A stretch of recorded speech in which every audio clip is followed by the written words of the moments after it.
আসন্ন ঈদুল ফিতর আর মাত্র কয়েকদিন পরেই। আর এই ঈদুল ফিতর উপলক্ষে যখন অন্য সিনেমাগুলো টিজার, গান আর ট্রেইলার দিয়ে দর্শক মাতাচ্ছে, ঠিক তখনই এক অদ্ভুত নীরবতা।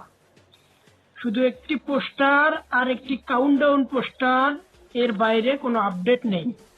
তবুও আলোচনার শীর্ষে একটাই নাম, শাকিব খান আর তার সিনেমা প্রিন্স।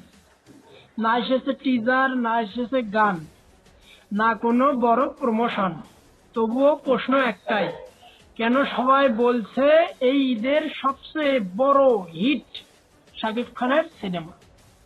কারণ শাকিব খান শুধু একজন অভিনেতাই নন, তিনি একটি ব্র্যান্ড, তিনি একটি ইতিহাস, তিনি কোটি দর্শকের আস্থা।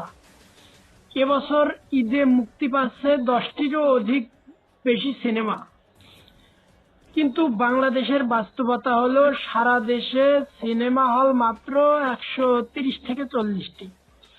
সেখান থেকে শাকিব খানের সিনেমা পাচ্ছে 120 থেকে 25টি। এই সংখ্যা শুধু সংখ্যাই নয়, এই সংখ্যা প্রমাণ করে হল মালিকদের বিশ্বাস, ডিস্ট্রিবিউটরদের আস্থা আর দর্শকদের আগ্রহ। শাকিব খানের সিনেমা মানেই অ্যাকশন, রোমান্স, সংলাপ, পারিবারিক বিনোদন।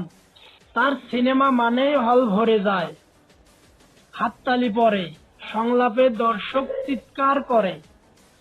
এই জাদু কোনো টিজার বানাতে পারে না। এই জাদু তৈরি হয় বছরের পর বছর ধরে।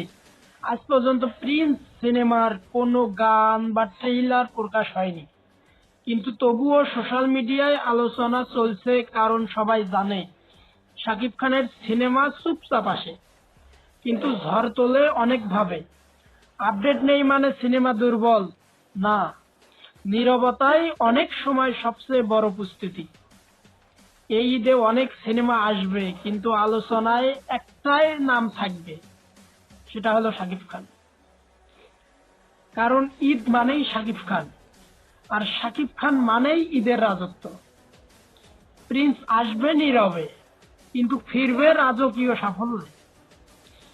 আপনি কি বিশ্বাস করেন এই ঈদের সিনেমা সবচেয়ে বেশি হিট হবে শাকিব খানের?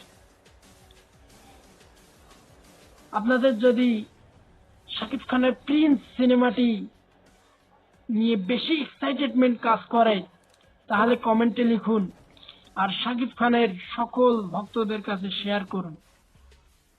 আরেকটা কথা মনে রাখবেন, শাকিব খান শুধু একজন নায়ক নন, তিনি পুরো ইন্ডাস্ট্রির শক্তি।